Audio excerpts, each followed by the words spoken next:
แดนถิ่นดงธุรกันดารมีนามเรียกขานของศิษย์พระตถาคตผู้ออกเผยแผ่ธรรมะแก่ทุรชนมิให้มองมนปลดทุกข์ด้วยทางธรรมธรรมจาริกธรรมจาริกธรรมจาริกถึงอยู่กลางป่าหรือว่ายอดดอยท่านไม่เคยถอยเฝ้าคอยชี้นำให้ใช้ธรรมะขององค์พระพุทธธรรมให้ใจสุขล้ำน้อมนำทำกรรมดีธรรมจาริกธรรมจาริกธรรมจาริกเร่งขอถวายความเคารพพระมหาเถรานุเถระครูบาอาจารย์เจ้าทั้งหลายจุตนจุองค์เจริญสุขเจริญธรรมจงได้บังเกิดมีแก่สาธุชนพุทธบริษัททั้งหลายที่ได้สดับรับฟังธรรมะทางสถานีวิทยุวัดฝายหินมหาวิทยาลัยเชียงใหม่ในระบบคลื่น FM 104.50 เมกะเฮิรตซ์วันนี้สาระธรรมยามเย็นก็ได้มาพบกันกับสาธุชนท่านผู้ฟังโดยอัตมาภาพท่านพระครูปัญญาสังฆการก็ได้มาเมื่อเวลา 17 นาฬิกาถึง 18 นาฬิกาเป็นห่วงกาลเวลาที่ทางอาจารย์พระครูสมุวิศวัตรวรกิจโจสวัสดีเจ้าหลวงวัดฝ่ายหินตีนดอยสุเทพเจ้า ได้มอบปันเวลาให้กับคณะพระธรรมจารีคณะสงฆ์ในสถานีวิทยุ FM 104.50แห่งนี้วันนี้อากาศตั้งแต่ตะวันหัวค่ำยามเย็นเป็นฟ้าเป็นฝนตกลงมาหลายที่หลายแห่งตามกรมอุตุได้กล่าวตั้งยังใหม่เฮานี้ก็มีตั้งอำเภอฮอดอำเภอฮอดอำเภอที่มีฟ้ามีฝนมาเฮ็บตกดังเมืองน่านนี่ก็มีตั้งเฉลิมพระเกียรติอำเภอที่อยู่ปลายห้วยปลายดอยก็เป็นช่วงที่เป็นน้ำฟ้าน้ำฝนอากาศแปรปรวนที่จังใหม่วันนี้ตั้งแต่เมื่อคืนมาที่วัดสลีโสดาก็โปรยปลายมาตลอดคืนเจ้าแจ้งมาตี5-6 โมงเจ้ากับฝนตกไปทั่วนครจังใหม่เป็นอย่างกับเหมยจ้างลงมาเป็นพายุเข้ามาเนาะศรัทธาญาติโยมทั้งหลายอากาศก็เย็นจนป้อนหนาวคนเฒ่าคนแก่ก็จนพอจะอยู่บ่ม่วนบ่งันบางที่บางแห่งก็ห่มผ้าตุ้มผ้าเป็นอากาศที่มันหนาวมันเย็นก็ระมัดระวังด้วยเรื่องความหนาวความเหน็บแต่ว่าบางที่ก็เกิดมีความร้อนไฟไหม้ใต้ลามก็มีบนป่าบนดอยนี่ก็มามันโดยที่บ่ฮู้กาลเวลาก็ระมัดระวังกันไปในช่วงต้นรายการนี้ก็จะเอาสุภาษิตล้านนาไทยเอามาปั่นมาฝากพี่น้องท่านสาธุชนคนฟังทั้งหลายในบทที่ว่าจับใจแห้งบ่แน่นใจกาจับใจครูบาบ่จับใจพระน้อยจับใจแห้งบ่แน่นใจกาจับใจครูบาบ่จับใจพระน้อยก็เป็นสุภาษิตโบราณล้านนาไทยได้กล่าวไว้ในคำสอนของบรรพชนบรรพบุรุษความหมายนั้นก็เป็นเรื่องของนานาจิตตังนานาจิตตังมีบทคร่าวที่อาจารย์สนั่นธรรมที่เปิ้นได้ประพันธ์ในเรื่องของจับใจแห้งบ่แน่นใจกาจับใจครูบาบ่จับใจพระน้อยเอาไว้ว่าญาติจับใจแห้งบ่แน่นใจกาจับใจครูบานะใจพระน้อยนิ้วแม่โคหลวงบ่เหมือนนิ้วก้อยล่ำปิดดูกอยกดแต่นานาจิตตังเอาอย่างกันแลจักเอาสังแน่คนเฮาข้าเนมขวดหู้ตั้งเฮาและเขาจังนักแบ่งเบาเอาตามควรได้จัดจับใจแห้งบ่แน่นใจกาแสนที่จะถูกอกถูกใจหรือว่าจัดจับก็คือแสนที่จะถูกใจบ่แน่นก็คำว่าแน่นนี่ก็คือเต็มใจบ่แน่นนี่ก็บ่เต็มใจกาจับใจแห้งบ่เต็มใจกาจัดจับใจแห้งบ่แน่นใจกาจับใจครูบานะใจพระน้อยนาใจนี่ก็นักอกนักใจพระน้อยก็เป็นสามเณรคนเมืองห้องพระที่มาใหญ่แต่ก็ห้องพระน้อยที่ใหญ่ใกล้จะเป๊กโตก็ห้องพระใหญ่พระโคขึ้นไปนี่ก็จับใจครูบาหนาใจพระน้อยนิ้วแม่โคหลวงนิ้วหัวแม่มือนิ้วแม่โคหลวงก็คือหัวแม่มือของเฮานิ้วโคนะบ้านเฮาห้องนิ้วโคบ่เหมือนนิ้วก้อยมันก็ใหญ่นิ้วก้อยมันก็น้อยลงไปล่ำปิดดูกอยกดแต่ก็พินิจพิจารณาความแตกต่างกันไปนานาจิตต่างเอาอย่างกันและจักเอาสั่งแน่คนเฮาจะเอาอย่างมันแน่มานอนก็บ่ได้คะแนนขวดหูตั้งเราและเขาเพียงขอฮื้อตระหนักตั้งเปิ้นถึงเฮาเนี่ยจังนักแบ่งเบาเอาตามคนได้ก็แบ่งนักแบ่งเบาจังเอาก็จะเป็น ให้เราได้พินิจพิจารณาว่าอันนั้นดีอันนั้นถูก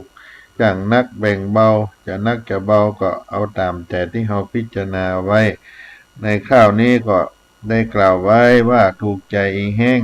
แต่บ่ถูกใจอีกาถูกใจครูบาแต่บ่ถูกใจสามเณรน้อย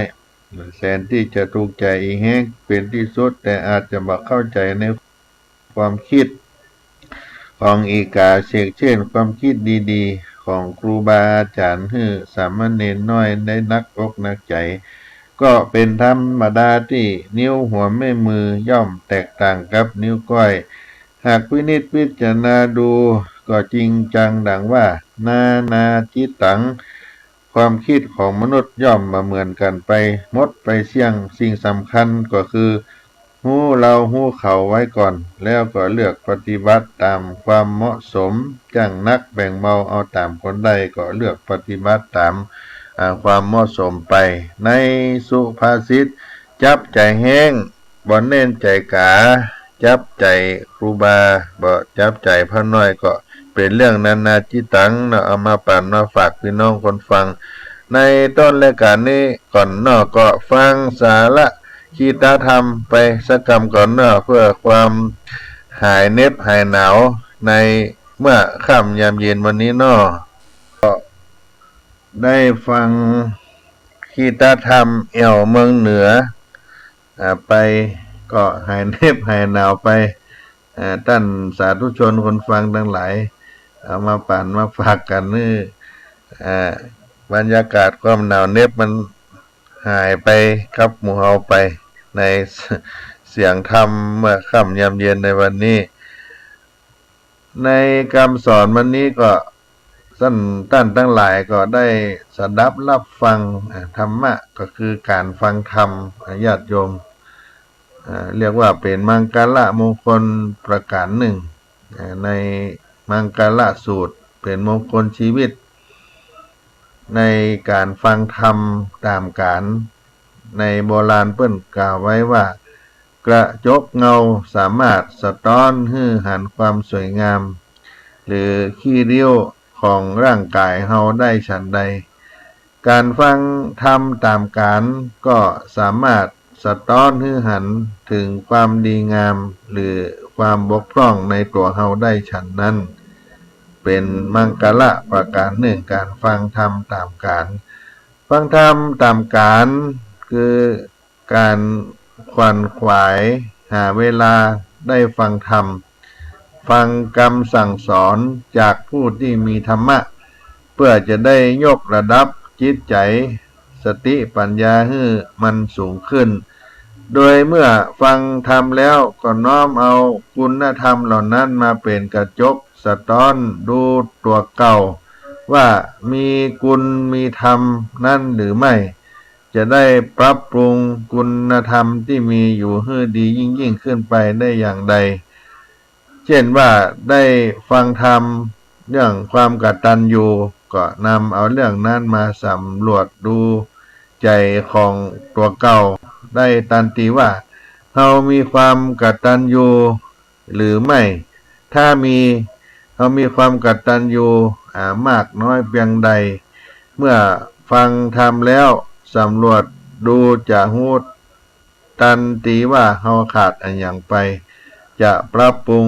แก้ไขอย่างใดจึงจะดีการฟังธรรมกาลที่ควรที่จะได้ฟังนั่นก็มีอยู่หลายกาลเวลาเป็นวันพระวันศีล8 ค่ำ15 ค่ำเดือนดับเดือนเพ็ง7 วันในเตื้อหนึ่งที่เราเคยได้เข้าวัดเข้าวาได้ฟังเทศน์ฟังธรรมจากคณะสงฆ์ครูบาอาจารย์ที่วัดวาอารามที่เปิ้นได้ช่วงเข้าพรรษาก็ดีเพื่อก็จะได้มาเทศนาธรรมปันฝากหมู่เฮาท่านทั้งหลาย7 วันเหลือครั้งหนึ่งเป็นวันพระวันศีลน้อยศีลใหญ่ต่างๆนานาเหล่านี้ก็จะเป็นคำสอนที่ให้เกิดขึ้นในจิตในใจเฮาทุกช่วงแล้วก็จะจูงให้เฮาได้ มีกรรมสอนนั้นเอามาเป็นเครื่องเตือนอกเตือนใจจากพระสังฆเจ้าหรือพ่อแม่ครูบาอาจารย์ก็ดี7 วันในครั้งหนึ่งที่เราได้ฟังและกาละอันที่สองเมื่อจิตถูกวิตกครอบงำเมื่อใดก็ตามที่มีความคิด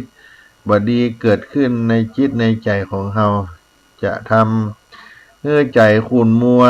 ได้เศร้าหมองจิตฟุ้งซ่านเมื่อนั้นก็รีบไปฟังธรรมจะได้จิตปลอดโปร่งโล่งโปร่งใส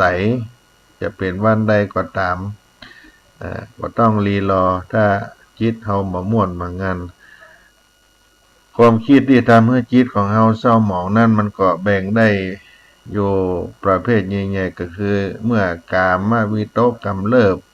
จิตฟุ้งซ่านด้วยเรื่องรูปรสกลิ่นเสียงสัมผัสห่วงหาอะไรอาวรณ์ต่อสิ่งอันเป็นที่ฮักที่พอใจอันที่สองพยาบาทวิตกกำเริบเมื่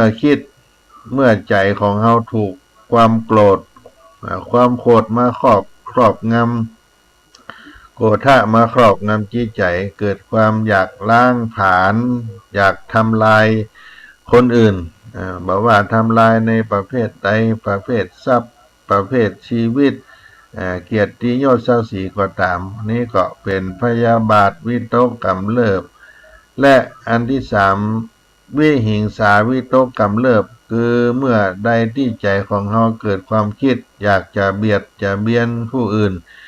คิดจะเอาเปรียบ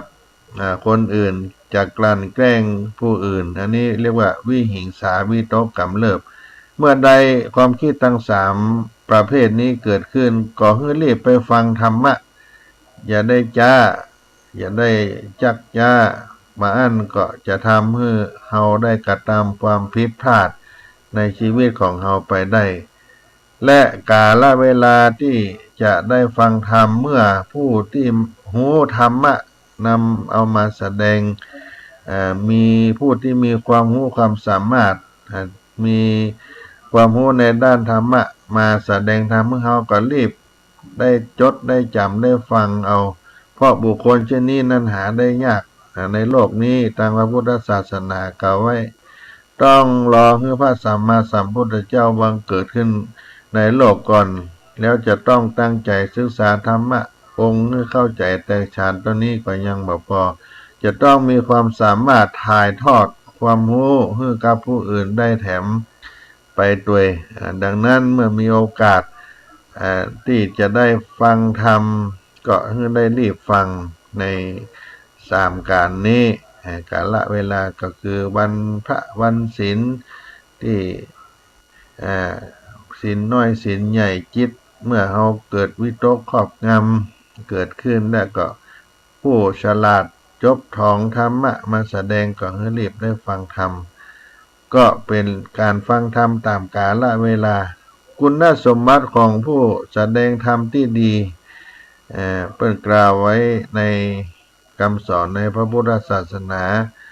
ที่องค์สัมมาสัมพุทธเจ้าได้กล่าวไว้ว่าแก่พระอานนท์ว่าอานนท์การแสดงธรรมให้คนอื่นฟังไม่ใช่ของง่ายเลยผู้ที่จะแสดงธรรมให้คนอื่นฟังจะต้องอยู่ในธรรมะถึง5ประการนี่คือพุทธวจนะที่พระสัมมาสัมพุทธเจ้าได้ตรัสแก่พระอานนท์มหานันตเถรเจ้าถึงคุณสมบัติของผู้แสดงธรรมที่ดีมีอยู่5ประการก็คือ1ต้องแสดงธรรมไปตามลำดับของเรื่องบ่วกวนบ่กระโดดข้ามขั้นข้ามตอนแสดงธรรมลุ่มลึกไปตามลำดับซึ่งผู้ที่จะแสดงชิ้นนี้ได้ก็จะต้องมีความรู้จริงมีวาทศิลป์และก็ต้องมีการเตรียมการไว้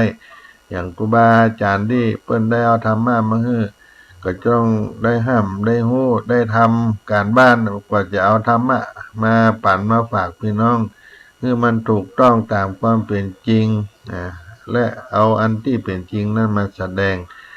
มีวาทศิลป์ในการถ่ายทอดบางท่านก็ได้ฟังธรรมอุบาอาจารย์ตนนี้เทศนาธรรมม่วนอกม่วนใจฟังแล้วเข้าใจง่ายฟังแล้วก็ม่วนใจเหล่านี้เป็นต้นเปิ้นก็มีวาทศิลป์ในการเอาธรรมะมาปั่นมาถ่ายทอดแล้วก็มีการเตรียมการล่วงหน้ามีแผนที่จะเอาธรรมะมาให้ถ้าเอามาตามอำเภอใจมันก็บ่ได้สาระประโยชน์จะต้องมีองค์3ประการนี้จึงจะแสดงธรรมไปได้ตามลำดับและที่พุทธเจ้าได้กล่าวไว้นะว่าคุณสมบัติของผู้แสดงธรรมนั้นต้องแสดงธรรมะอ้างเหตุอ้างผลให้คนฟังได้เข้าใจได้ผู้แสดงธรรมจะต้องเข้าใจเรื่องที่จะแสดงอย่างปรุโปร่งบ่ใช่ได้ฮู้บัดท่องแท้แล้วเอามาแสดงธรรมแล้วก็อ้างเหตุอ้างผลยกตัวอย่างแยกแยะให้หันให้ชัดเจนแจ่มแจ้งได้ผู้ฟังที่ได้ฟังก็หายสงสัยซักถามจุดไหนที่บ่เข้าใจก็ชี้แนะให้เปิ้นได้อันที่3แสดงธรรมด้วยความหวังดีต่อผู้ฟังด้วยความจริงอกจริงใจมีความเมตตากรุณาอยู่เต็มเปี่ยมในใจถ้าไปแล้วผู้ฟังยังบ่เข้าใจยังตามบ่ทัน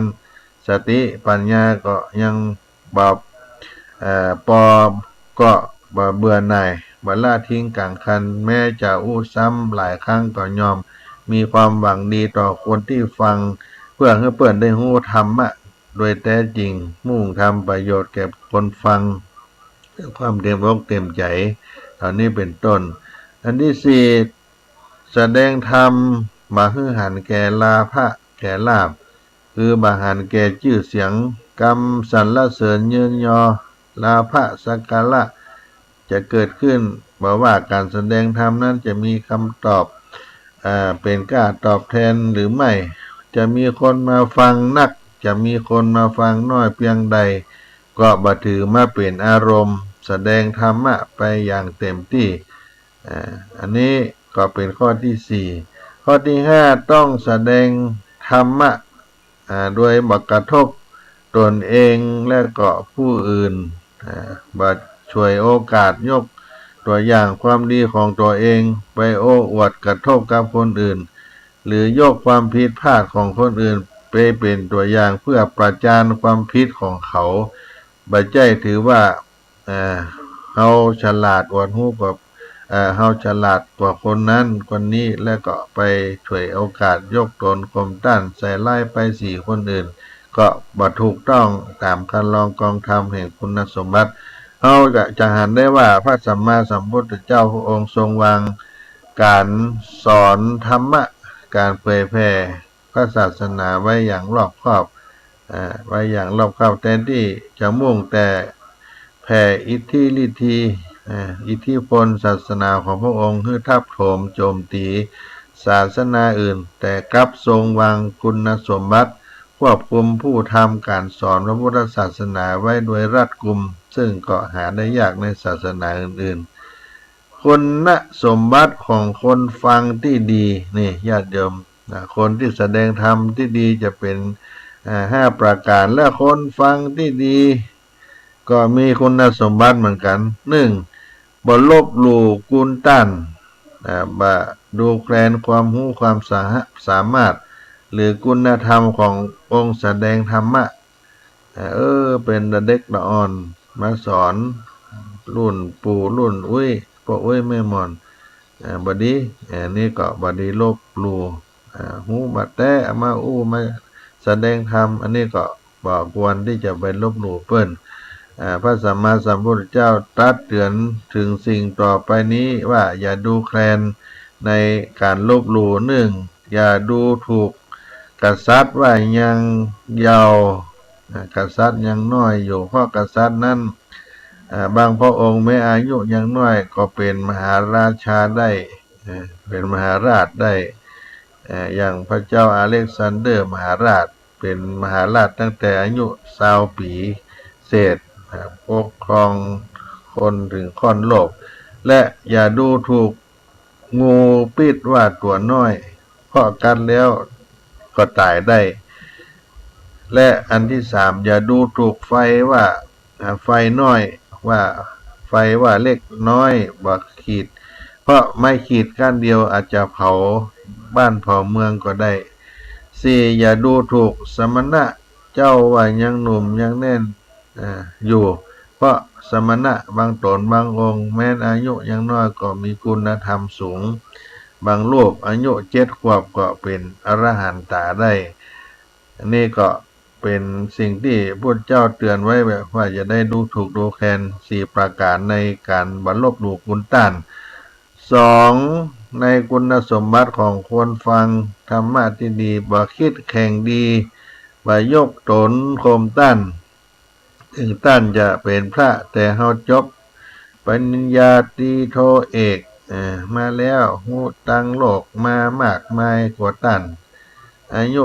ก็แก่นักกว่าต้านก็อย่าไปคิดอย่างนั้นถ้าหมอคิดว่าเฮาเก่งเฮาดีกว่าองค์แสดงธรรมก็จะพลาดโอกาสที่จะได้ฟังธรรมะสิ่งที่เป็นความรู้ในแง่คิดที่ดีๆที่ควรจะได้รับจากการฟังธรรมเหมือนพระอุรุเวรากสปะที่มัวคิดว่าตนเองเป็นพระอรหันตาแล้วเหนือกว่าพุทธองค์จึงบ่ได้มาฟังธรรมจากพุทธองค์จนสุดท้ายเมื่อพุทธองค์ตรัสเตือนให้เลิกลงตัวเองว่าเป็นพระอรหันต์จึงได้คิดและตั้งใจฟังธรรมจากพระองค์ด้วยความเคารพในที่สุดก็บรรลุธรรมเป็นพระอรหันตาได้3บ่จับผิดบ่มีจิตกันด้างเพราะในการฟังธรรมนั้นยังมีใจเป็นสมาธิมากเท่าใดก็สามารถน้อมใจตามไปทำเมื่อเกิดความรู้ความเข้าใจในธรรมะได้มากเท่านั้นแต่ถ้ามัวจับผิดผู้ได้เอาธรรมะมามาปั่นตรงนี้ก็บ่ถูกตรงนี้ก็บ่เหมือนกับที่เราได้เคยฟังมาถ้าเป็นอย่างนี้เป็นอย่างนี้แล้วก็ใจเราก็บ่มีสมาธิในการฟังธรรมะและจะบ่สามารถน้อมใจตามธรรมไปได้จนเกิดความที่จะรู้ธรรมะนั้นได้เลยอันที่สี่มีปัญญาคือฉลาดคุณสมบัติของคนฟังพิจารณาไตร่ตรองตามธรรมชาติที่ได้ยินได้ฟังมันอย่างแยบคายทำให้มีความแตกฉานเข้าใจธรรมะได้รวดเร็วและลึกซึ้งส่วนผู้ที่มีที่ตามความเข้าใจได้จ้าก็อย่าดูแคลนตัวเฮาว่าอย่างมาบาตานเปิ้นจนบ่สามารถจะรองรับธรรมะได้เพราะอย่างน้อยที่สุดแม้จะฟังธรรมยังบ่เข้าใจในขณะนี้ก็จะเป็นอุปนิสัยติดตัวไปในภายหน้าเมื่อได้ฟังซ้ำหลายรอบหลายครั้งเขาก็จะเข้าใจไปโดยง่ายอันที่5บ่ถือตัวว่าเขาเข้าใจในสิ่งที่ยังบ่เข้าใจเขาก็บ่ถือตัวว่าเขาเข้าใจในสิ่งที่ยังบ่เข้าใจก็จะไปคิดอย่างนั้นการฟังธรรมนั้นจะมีคุณประโยชน์นักแม้เป็นสิ่งที่รู้แล้วเข้าใจแล้วเมื่อฟังซ้ำแถมเขาก็สามารถได้ความรู้แตกฉานในธรรมยิ่งขึ้นไปเหมือนพระมหากัปปินะฟังธรรมจากพุทธองค์ครั้งเดียวก็บรรลุเป็นพระโสดาบันและเมื่อได้ฟังพระองค์แสดงธรรมเรื่องเดิมซ้ำขึ้นไปแห่มก็บรรลุธรรมที่ละเอียดลึกซึ้งยิ่งขึ้นได้เป็นพระอรหันต์ได้ก็เป็นคุณสมบัติของผู้ฟังธรรมะที่ดีบ่ลบหลู่คุณต้านบ่คิดแข่งดีบ่ยกตนข่มต้านบ่จับผิดมีจิตกระด้างและมีปัญญาพิจารณาไตร่ตรองนี้ก็เป็นคุณสมบัติของผู้ฟังอุปนิสัยที่เขาได้จากการฟังธรรมะอุปนิสัยคือความประพฤติความเคยชินที่ติดตัวเขามาและติดตัวเขาไปในปลายภาคหน้าการฟังธรรมจะทำให้เกิดความดีที่เป็นตื่นให้เฮาเป็นปื้นอยู่ในใจเฮาแล้วเป็นเครื่องอุดหนุนให้เฮามีความเจริญรุ่งเรืองและเข้าใจถึงธรรมโดยง่ายดังที่องค์สมเด็จพระสัมมาสัมพุทธเจ้าองค์ได้ตรัสสอนว่าผู้ที่หมั่นฟังธรรมะ แล้วพยายามศึกษาทำความเข้าใจศึกษาธรรมะแล้วทำความเข้าใจถึงเมื่อเข้าใจก็พยายามจดจำจะได้รับอานิสงส์ในการฟังนั้นก็มี4ประการหนึ่งเมื่อละจากโลกนี้ไปย่อมเกิดในเทวโลกมีปัญญารู้ธรรมโดยเร็วสามารถระลึกได้ด้วยตนเองและปฏิบัติ ตามธรรมนั้นบรรลุมรรคผลนิพพานได้เร็วสองเมื่อละจากโลกนี้ไปย่อมเกิดในเทวโลกแม้มีภิกษุผู้มีฤทธิ์ขึ้นไปแสดงธรรมก็จะระลึกถึงธรรมะได้และบรรลุมรรคผลนิพพานได้เร็วสามเมื่อละจากโลกนี้ไปย่อมเกิดในเทวโลกแม้มามีภิกษุผู้มีฤทธิ์ขึ้นไปแสดงธรรมแต่เมื่อใดฟังเทพบุตรแสดงธรรมเมื่อก็จะระลึกถึงธรรมะได้และก็จะบรรลุธรรมมรรคผลนิพพานได้เร็วสี่เมื่อละจากโลกนี้ไปย่อมเกิดในเทวโลกแม้มามีภิกษุผู้มีฤทธิ์หรือเทพบุตรมาแสดงธรรมแต่เมื่อได้ยินกรรมตักเตือนจากเพื่อนเทพบุตรทั้งหลายด้วยกันก็สามารถระลึกถึงธรรมะได้ก็และจะบรรลุมรรคผลนิพพานได้เร็วที่ได้สวดมนต์ทำวัดกันเช้าเย็นไหว้พระเจ้าเมื่อค่ำถึงแม้ว่าบ่เข้าใจความหมายกรรมบาลีแต่ก็บ่เสียเวลาเพราะอย่างน้อยที่ทำให้เกิดความสงบทางจิตทางใจเกิดสมาธิและเกิดความคุ้นเคยในภาษาธรรมะพบเบื้องหน้าได้ยินไผ่สวดมนต์ก็อยากเข้าใกล้ได้ยินไผ่อู้ธรรมะก็อยากเข้าใกล้และก็ทำให้มีโอกาสได้ฟังธรรมฟังแล้วเข้าใจได้ง่ายเพราะมีอุปนิสัยเป็นพื้นใจมาแต่เดิมทำให้เราเกิดความที่จะบรรลุธรรมได้ง่ายนี่ก็เป็นเรื่องอุปนิสัยจากการฟังธรรมและเมื่อฟังธรรมแล้วก็เกิดอานิสงส์ญาติโยมทั้งหลายอานิสงส์ในการฟังธรรมะหนึ่งเป็นการเพิ่มพูนความรู้ใหม่เพราะผู้แสดงธรรมะย่อมจะศึกษาไปค้นไปคว้าเอาความรู้ต่างๆธรรมะต่างๆมาแสดงให้เราได้ยินได้ฟังที่บ่เคยได้ยินได้ฟังมาก่อนสองเป็นการทบทวนความรู้เก่าเดิมคือหัวข้อธรรมะที่ผู้แสดงนำมาแสดงนั้นตรงกับสิ่งที่เราเคยศึกษามาแล้วก็จะทำให้เราได้ทบทวนความรู้เก่าเดิมได้เกิดความเข้าใจแตกฉานสามารถจดจำได้แม่นยำอย่างยิ่งขึ้นสามเป็นการปลดเปลื้องความสงสัยเสียได้คือผู้ฟังยังมีความลังเลสงสัยในการละความชั่วบางอย่างหรือการทำความดีบางอย่างเมื่อได้ฟังธรรมะเพิ่มเติมแล้วก็จะทำให้ความลังเลสงสัยนั้นหายหมดไปตัดสินใจและละความชั่วทำความดีได้ง่ายขึ้นอันที่สี่เป็นการปรับความหันให้ตรงความคิดเห็นให้ตรงคือในระหว่างการดำเนินชีวิตสู่จุดหมายของคนเท่านั้นเราจะถูกมารคือกิเลสและสิ่งแวดล้อมบดีต่างๆทำให้มีความหันพิ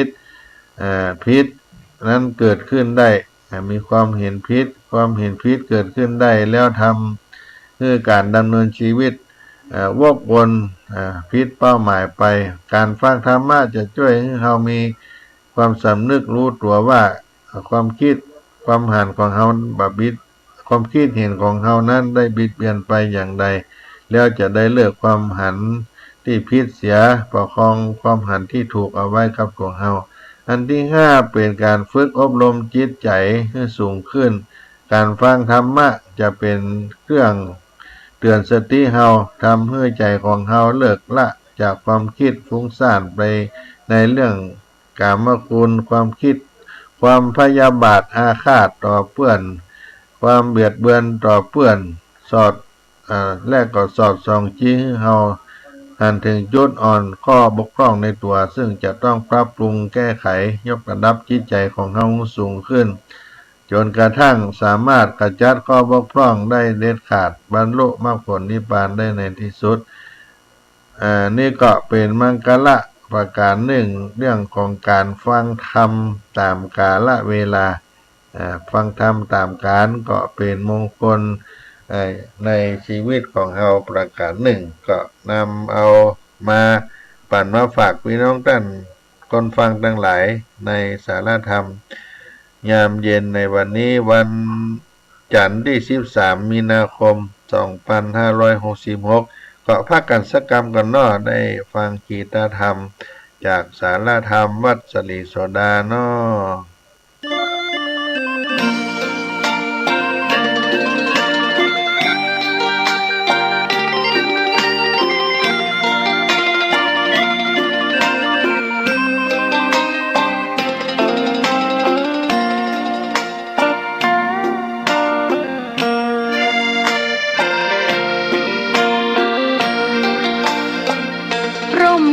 ไหนเล่าจะเย็นเท่าร่มโพธิ์ทองทั่วลาศรัทธายกย่องร่มของพุทธศาสนายิ่งกว่าร่มใดกันแดดไฟฝนลมนาแผ่กิ่งก้านสาขาปกคลุมประชาทุกชีวิต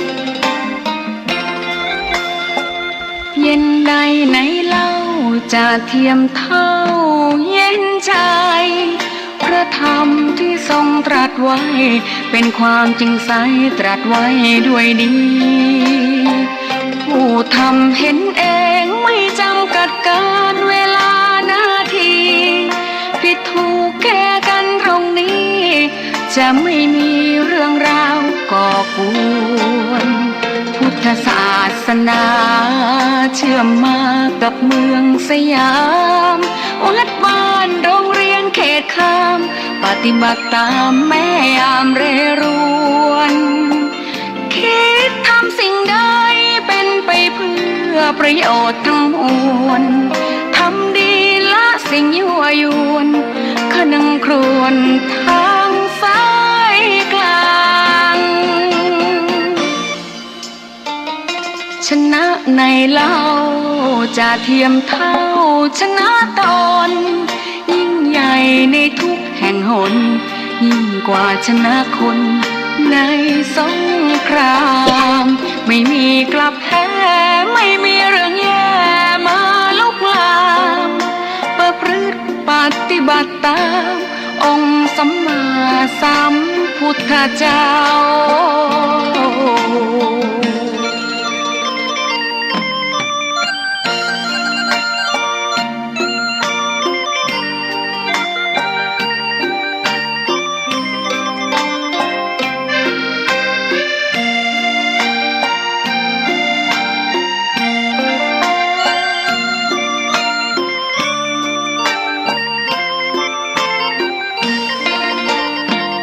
พุทธศาสนาเชื่อมมากับเมืองสยามวัดบ้านโรงเรียนเขตคามปฏิบัติตามแม่ยามเรรวนคิดทำสิ่งใดเป็นไปเพื่อประโยชน์ทั้งมวลทำดีละสิ่งยั่วยวนขนึงครวญทางสายกลางชนะในเล่าจะเทียมเท่าชนะตนยิ่งใหญ่ในทุกแห่งหนยิ่งกว่าชนะคนในสงครามไม่มีกลับแพ้ไม่มีเรื่องแย่มาลุกลามประพฤติปฏิบัติตามองค์สัมมาสัมพุทธเจ้า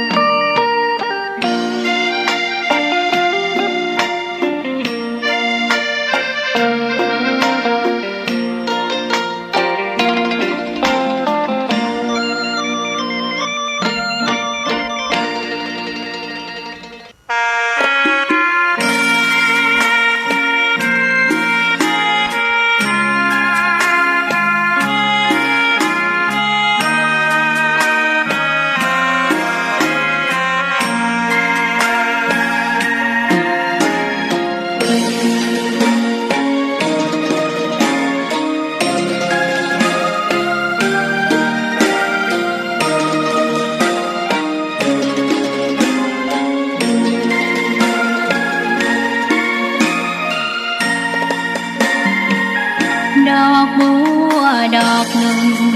พึงใจไว้เพื่อบูชาแด่องค์พระศาสดาสัมมาสัมพุทธเจ้ามีความงามเงียบไม่เปรียบเทียบเขาเทียบเราใครมองไม่งามช่างเขาแต่เจ้าก็คือดอกบัวด้วยความสัตย์ซื่อยึดถือความดีเป็นหลักใครรักไม่รักก็ไม่จมปลักมองมัวเมื่อโผล่พ้นน้ำก็เห็นความงามในตัวไม่ยึดติดในตมชั่วขอเป็นดอกบัวดอกดีใครไม่มองว่าบัวงามเด่นแต่บัวก็เป็นดอกบัวทุกวันอย่างนี้ไม่อยากเด่นดังแต่มุ่งหวังในทางเด่นดีเกิดมาเพื่อสร้างบารมีถวายชีพนี้บูชาดอกบัวดอกน้อยเฝ้าคอยคนที่ใจบุญมาโอบเอื้อเกื้อกูลรู้ค่าของบุญเก็บบัวขึ้นมาเพื่อสร้างความดีและเสริมบารมีดังว่าใช้ดอกบัวนี้บูชาพระสัมมาสัมพุทธองค์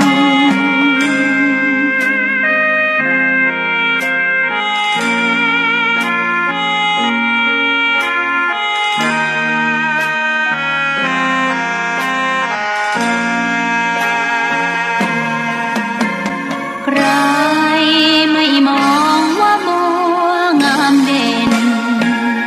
แต่บัวก็เป็น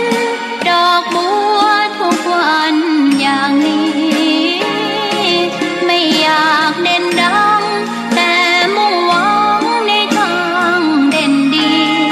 เกิดมาเพื่อสร้างบารมีถวายชีพนี้บูชาดอกบัวดอกน้อยเฝ้าคอยคนที่ใจบุญมาโอบเอื้อเกื้อกูลรู้ค่าของบุญเก็บบัวขึ้นมาเพื่อสร้างความดีและเสริมบารมีดังว่าใช้ดอกบัวนี้บูชาพระสัมมาสัมพุทธองค์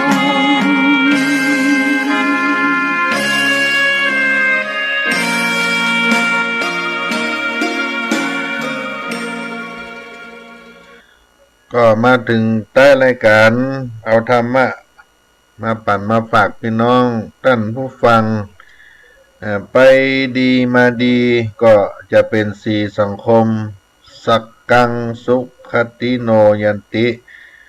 คนที่ปฏิบัติดีย่อมไปสู่สวรรค์ไปดีมาดีจะเป็นสีสังคมผู้ปฏิบัติดีก็คือปฏิบัติตั้งกายตั้งวาจาตั้งใจที่มีความสุจริตกายเมตตาบ่ทำร้ายซึ่งกันและกันบ่เบียดเบียนซึ่งกันและกันบ่ลักบ่ขโมยบ่เอาเปรียบกันบ่ประพฤติผิดในเพศสัมพันธ์มีวาจาไม่ตรีบ่อู้กรรมหยาบบ่ด่าบ่หลอกลวงโกหกกันบ่ได้อู้ส่อเสียดยุยงให้กันให้คนอื่นบ่อู้กรรมเหลวไหลไร้สาระนี่ก็เป็นผู้ปฏิบัติดีในทางกายทางวาจาทางใจและมีฤดีมุ่งมิตรได้แก่บ่โลภเอาอยากเอา ของเปิ้นในทางทุจริตผิดศีลธรรมบาปพยาบาทปองร้ายมหันต์พิษจากทำนองกองธรรมผู้ที่มีคุณสมบัติดังกล่าวย่อมจะไปสู่สุคติไปสู่ที่ดีถ้ายังบ่ตายบ่ละสังขารไปเตื้อก็จะไปที่ไหนบ่มีศัตรูที่เรียกว่าไปดีผู้คนที่ยกย่องสรรเสริญจะออกปากขอความช่วยเหลือภัยก็สะดวกเมื่อตายไปแล้วก็จะไปสู่สุคติสวรรค์เหล่านี้เป็นต้นคนโบราณเปิ้นได้การก่อนเปิ้นได้กล่าวไว้ก่อนที่บุคคลใดจะออกไปที่ไหนมักจะยกมือไหว้มือสาปันจบปันปอนเพื่อการขอให้ไปดีมาดีเนอะความรู้สึกของผู้อวยพรจะเป็นอย่างใดเฮาก็บ่ทราบแต่คำพูดนั้นเป็นการบ่งบอกถึงเป็นคำสอนที่ดีเพื่อไปดีก็คืออย่าไปหาเรื่องหาราวกับไผเนอะจนถึงได้คัดอกคัดใจเกิดการทะเลาะวิวาทและเวลากลับมาก็ให้มาดีให้มาตรงเวลาอย่าไปไหนไปที่อื่นทะเลทลายอันนี้แล้วก็แถมอย่างหนึ่งไปดีก็หมายถึงไปในทางที่ดีและจงปฏิบัติต่อสังคมตรงนั้นให้ดีสถานที่ไปนั้นต้องเป็นสถานที่บ่เป็นอบายมุขเหล่านี้เป็นต้น